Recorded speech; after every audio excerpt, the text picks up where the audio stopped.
Hello everybody, welcome to Coffee or Water with Katie and Luke, and you've got tea. Boring drinks with Katie and Luke. Yes, not as boring as half calf, that's half the fun. Yes, it's true, half the fun, but there's still some fun. There's still some, yes. There's still some. We were just randomly discussing rich tea biscuits. Love them or hate them, just leave us a comment, no more to be said.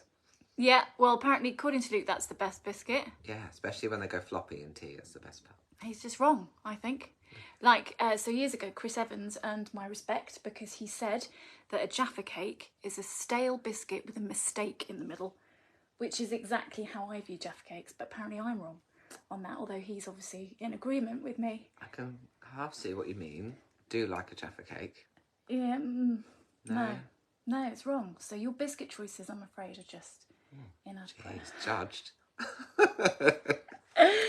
Oh, yeah, I'm going to judge you on that. So, okay, in the comments, what's your favourite biscuit? Let us know. Yeah. I can't eat any of them anyway because they've all got wheat in, haven't they?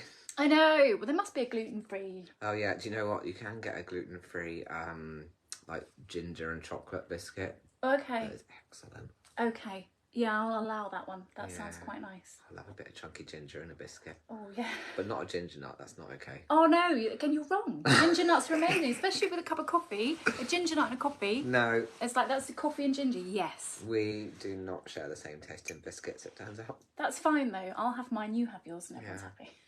I used to have... We're totally off topic. This isn't Barbie, is it? This is why we do it. Does Barbie eat biscuits? I don't know.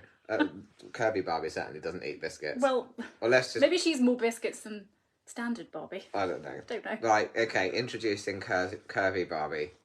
Let's show her to the camera. There you go. There she is. So, this is a present from Father Christmas for my daughter, who loves Barbies.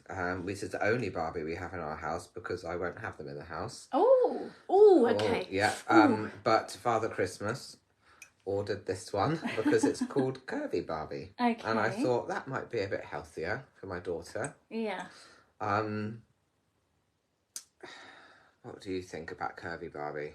Aside from the fact she's got purple legs, does she look curvy to you? I've just realised her legs are purple, but then let's be honest, her underwear is also. She's got underwear. Oh, she has. Yeah, she's got yellow anatomy, underwear. So. What do you think about Curvy Barbie, Luke? Because this conversation was, you sent me a picture. Yeah. That's what started this one. What are your thoughts? Skinny bitch. Okay. Could you maybe say that in a slightly less derogatory way? Yeah. And explain what you mean? Know. I just think that this is disappointing because I think this sets little girls up for failure. If their body isn't going to be as slim as Curvy Barbie, which, let's face it, the majority of women, you don't have these slim Barbie bodies. Mm-hmm. Does this not just set you up for disappointment growing up? Interesting. So I thought about this. Yeah. So I had Barbies when I was growing up. I had a few. And I don't think, for me, I ever really associated them with reality. They were my dolls, you know, and I put clothes on them and whatever, and they were pretty and they had a plastic base, you know.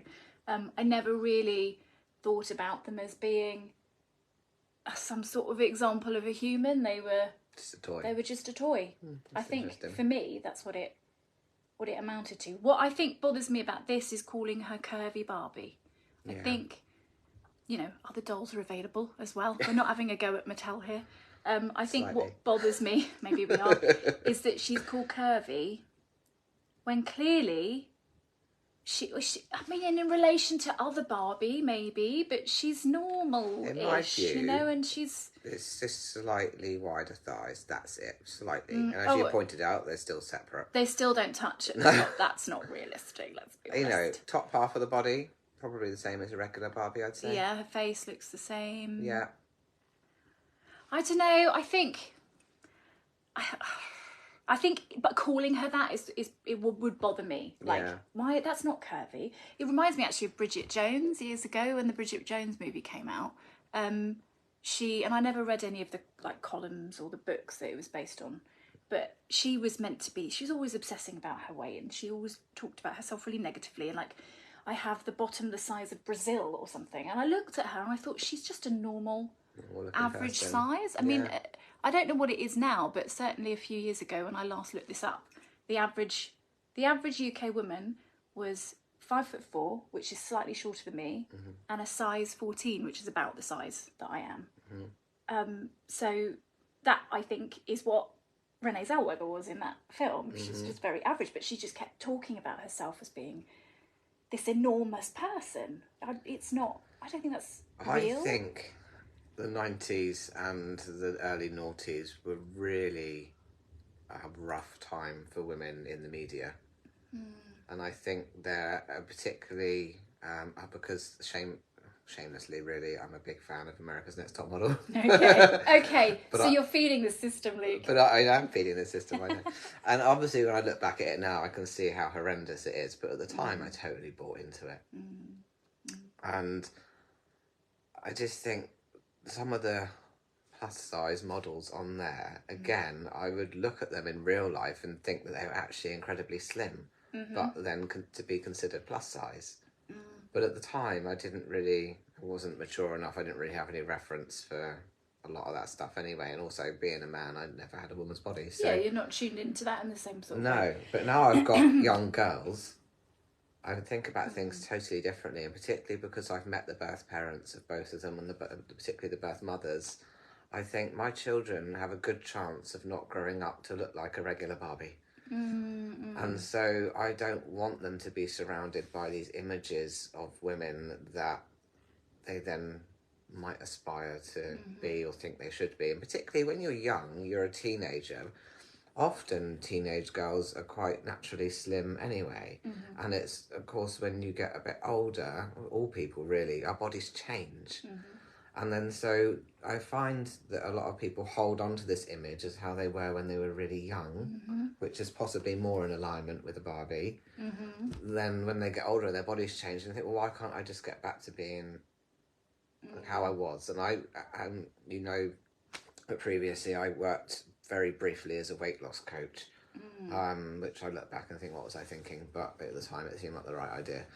But so many people, particularly women, will come to me and say, but I used to be a size 10 and I just want to get back to that. And I'm like, but were you 18? Were you, what was your lifestyle? Was that pre-children? Like all kinds of stuff.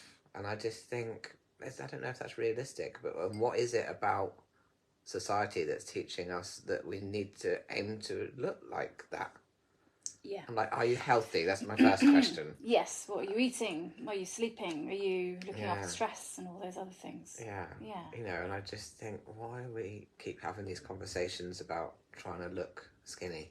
I think it's really interesting, actually. Two things popped into my head as you were talking. I think, first of all, you can actually, you can get back, if you really want to being that size. I think it takes more work, different work. I think you have to start recognising that the things that you did when you were a teenager or young adult, you haven't got the same life now. Your body isn't quite the same. You're going to need to do some different things to get there. So I think you can get there. But then I think the second thing is what you said about, well, why are we aspiring to get there? And I read this really interesting, I can't remember who, I'll look it up and see who it was that said it. Really interesting quote about how there's so much pressure on women to be girls as long as possible until they're sort of irrelevant and old. And at no point are they encouraged to grow up and be women and embrace that womanhood. And we should actually be encouraging women to embrace their womanliness, however that looks for them.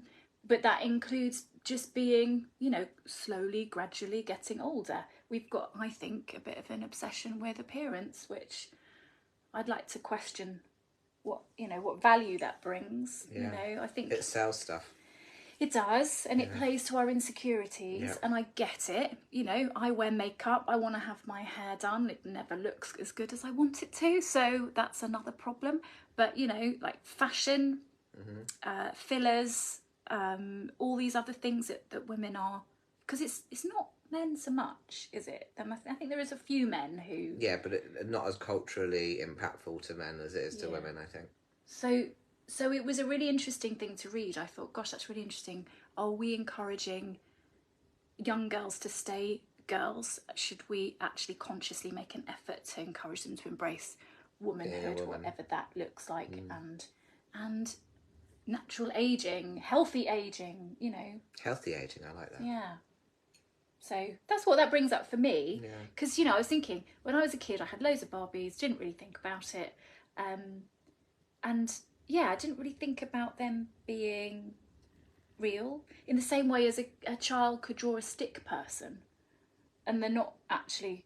They know logically that doesn't look like a person. Yeah. You know, but they're still drawn a stick person. Yeah, that makes sense. So I sort of wonder, are we worrying a bit too much? And those labels, for me, it's the labelling. It's the labelling, it's the conversations at home. It's the stuff that children are exposed to.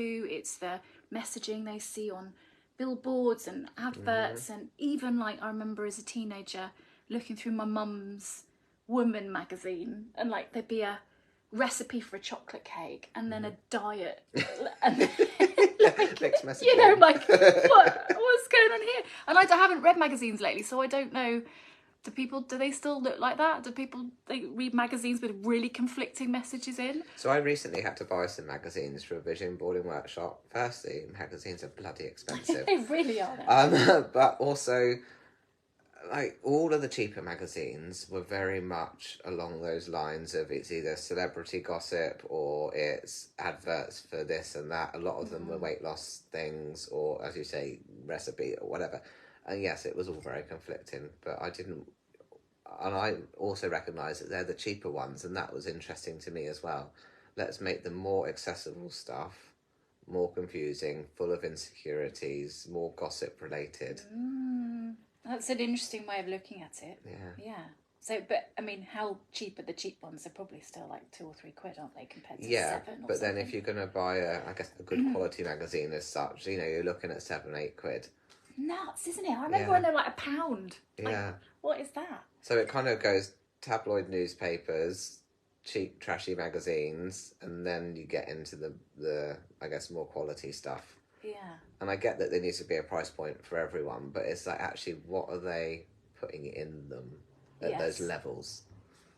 And then there's a question of what do people want, I suppose. So, you know, there is a time and a place for a trashy magazine. You know, I bought them for friends who were convalescing, like they had an operation or not well, and so here's a trashy celeb magazine just to, you take know, your mind off it. A bit of chewing gum for the brain. But if you want that, that's fine. I guess it's are you being influenced subtly by some of the messaging in there is the question, and what are you saying at home? So, for example, with my daughter, we don't mention weight, fat, overweight, diet. I don't use those words, but they're literally banned. And if anybody says that in front of me, I'm like, because there's very little I can try to control. I try to sort of let them be quite independent children, but that's one thing. I'm like, you know, it's going to come from everywhere else. So in the house, in the home, it's a safe space. We don't talk about that. We talk about nutrition. We talk about healthy eating, all the different nutrients and what the body needs. I talk about fat as being something that is under your skin that you store, but I won't go there with like weight and body image. What do you think about that? I think that's exactly what I aspire to talk to my children about. And the time, you know, my children are a bit younger than yours. Yeah. But yeah, I just think for me, there's the reason I won't have these in the house, apart from this one that I thought was going to be a bit different. Well, what did you think it was going to be like? Did you think it was going to be quite big or sort of like... Just more averagely sized, I would say. I just don't think that this is an average size of a human. No, she's not looking under her skirt here just to get the size of her. No, she's got her hips. I'll give her that. She's got some hips going on. But yeah. And would a child see that subtle difference between that and a regular size Barbie? Probably wouldn't even notice. But as you say, they're just toys, I guess. Yeah, but that's just how I remember it. And my daughter never really played with Barbies particularly. So it's hard for me to know what kind of message it's sharing. It's the labelling, I think, that bothers me about something like this, that's saying she's curvy when she's just... The other thing I found, just an observation when searching for curvy Barbie, as Father Christmas, every one of them was either quirky, like this, with the blue and pink hair, or would be a person of colour, or, you know, so there was always something. There wasn't just a generic image of, you know, classic blonde Barbie in a curvy shape that I came across. So that was also interesting to me. It seemed that it had to be something different to the normal Barbie. What do you think that means? Maybe I didn't search enough. I don't know. But I didn't observe a curvy Barbie in regular, you know, classic Barbie form. Do you think that would have been too much of a parallel? I don't know. For PR Maybe. purposes? It's curious, isn't it? It almost felt to me like that made these a real token effort. Do you think? Rather than an integrated Barbie shape. It's like it has to be a token. Like we're ticking a box. Do you know what I mean? Felt Yeah. like that. Yeah, I'm wondering as well if there's sort of, they want her to be obviously different. You know, she doesn't care. She embraces herself. So, you know, not only is she completely normal to look at, maybe slimmer than normal as well. She has crazy hair, you know, because she expresses herself and she doesn't care about the rules, you know, and conventions. I don't know. I'm making it up. I've no idea. What do you think? Tell us what you think. Barbie movie. Oh, let's go. We have both seen the Barbie movie now. I know. It was both horrendous and incredible all at the same time. It was the full spectrum of what the F am I watching? Oh, it was, yeah, there were moments where I was going, this is brilliant, and I don't really know why. Yeah. Absolutely. Oh, it was wonderful the way she floated down from her house. And like, and the Barbie that had been played with too much. Oh, that was fabulous. Yeah, absolutely great. But isn't it interesting? Because, you know, I didn't really expect it to be such a feminist movie. It was very cool in that respect. Very pro. But sort of very, very good at highlighting the inequalities with all the Kens and everything else that was going on. Yeah. It was very interesting. There was so much messaging in it. Yeah.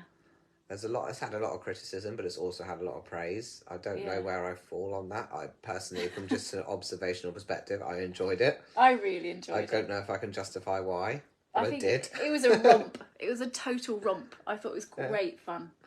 And, you know, yeah, some really good messages. I think some of America Ferrera's lines were fantastic. Which ones are you thinking about? Particularly when she, and I can't quote it because I can't remember, but along the lines of women are expected to be this, and then they're expected to be the opposite of this, and then this, and then, you know, I can't remember the whole spiel. But I thought that was really impactful. Yeah, and true, let's be honest. A lot of truth to it. And I probably think that people who grew up playing with Barbies would never have made any of those connections, potentially, until it was said out loud. Yes. Yeah, maybe. I think I need to watch it again, because the first watch was like, what on earth is going on? I think the second one will be the one where I really soak it all up. But there were some real laugh out loud moments in that movie. So clever. And didn't what's the name of the guy? Ryan Gosling. Didn't they win the best something, the award for his song I'm Ken or something? Didn't it win an award? I think there's a footage of him going, what? This song has won an award? How's that possible? But yeah, I think it makes Pink great again, to hijack a terrible phrase. God, that's your campaign. Pink great again. No affiliations with any political party or person who may have said that. It was a great film. Great film. Let's watch it again. Yeah, maybe we need to do that. Maybe we need to have a movie day and we just watch Barbie movie, eat some crap. And not here, Luke. My body's a temple. Don't tell anyone. Yeah. Have some half calf and watch a bit of Barbie. Yeah, that sounds like maybe we need to report back more specifically on some of the lines and the messages in that. Yeah, I think so. I feel like I thought I had more to say about it, and actually I'm sitting here going, I need to watch it again. I need to watch it again. Yeah, there's nothing else. There's nothing else. And also we need some other Barbies for comparison. I've recently chucked out a load of Barbies. My daughter sold them at a car boot sale.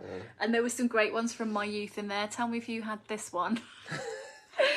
There was one, it had a button in the back. And you push the button and she sort of went like that. Like, when? You know, he wasn't arms forward. She just did this. Like, what was that about? She's coming at you like with a bit of attitude. Just don't get it. Like, I think maybe the truth is it was broken.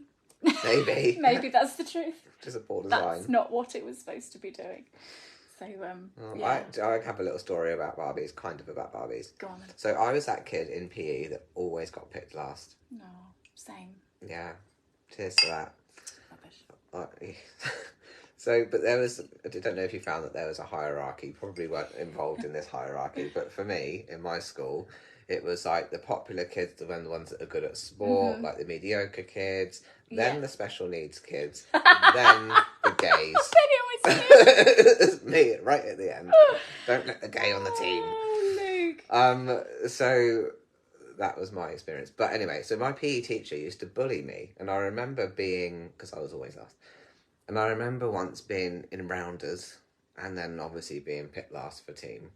And then the PE teacher was like, oh, look at Luke, rather play with his Barbies than do rounders. And I was like, that's the most accurate thing you've ever said. I was like, absolutely, give me a Barbie any day. Give me a Barbie. Did you play with Barbies growing up? No, I don't think I was allowed. I say allowed. There wouldn't have been in our house because we were two boys. Yeah. And my parents would have probably been fine with it if I'd asked, but I don't think I ever would have had the confidence to. Yeah. To be honest, I was more interested in undressing the action men. Oh, there we go. Now the truth is coming out. There we go. But no, actually, when I sent you this picture, didn't I? And you were like, if you looked up her skirt or something. Yeah, that's the only skirt you'll be looking up. Yeah, it's like, this is a kilt. It's a kilt. Never saw an action man in a kilt. There's a gap in the market. No, there's a gap in the market. I wonder if there was a Ken with a kilt. There probably would have been. No, isn't there a curvy Highland Ken? Curvy Ken. This is true. Dad bod Ken. Oh, yeah, I think this conversation is spiralling now. It might be. Out of control. Yeah. Yeah. I would like a dad bod Ken, though. Would you? There was something, wasn't there some kind of study or something about women's preferences of men, and actually they're not necessarily looking, and I think a lot of the study was linked towards that they actually found the dad bod more attractive. Yeah, I think I read the same sort of thing. I can understand that because it's just ordinary, down-to-earth, approachable guy. Yeah. Right? And you don't have to... For me, if someone's... hats off to people that love spending the time in the gym and making their body look fancy. But for me, I'm like, if you love the gym more than me, I'm not that interested. Yeah. Well, I guess maybe that's the message that you feel. It might not be right, but you might feel that message from somebody that they're spending too much time on how they look instead of you. Just being a person. Yeah, companionship. Yeah. More than... And there's no competition in that respect then, if one of you's doing all the fancy looking stuff and one of you's not, you don't ever have to feel like for me, I'd probably just an insecurity thing, I'd probably just feel a bit inferior if I didn't look that way as well. But if I'm with someone who just has a regular body like I do, I'm like, there's no competition, there's no thought or worry or insecurity coming out, you're just kind of normal together. Yes, normal together. Exactly. Yeah. Normal, which is not necessarily the normal that Barbie, bless her, is portraying. With her purple legs. Their purple legs. She's even got purple feet. That's literally all the time. Hang on, are they flat? She's got flat feet, Luke. Oh my goodness. Oh yeah, she's got flat heels on too. So every Barbie I ever knew had pointy toes, which was a thing in the movie as well, wasn't it? What does this mean? So if you're curvy, you can't wear heels? And you have to have blue hair. But that part of that in the movie, so that was about Barbie becoming sort of more real, wasn't it? Maybe. So is that deliberate? If you put, surely all their shoes are like interchangeable, so if you put normal Barbie shoes on them. Do you think they're supposed to be purple tights, or she's genuinely just got purple legs? I don't know. Because her arms aren't purple. I don't know. But that's really interesting about her feet. I wonder what that means. Yeah, I hadn't noticed that.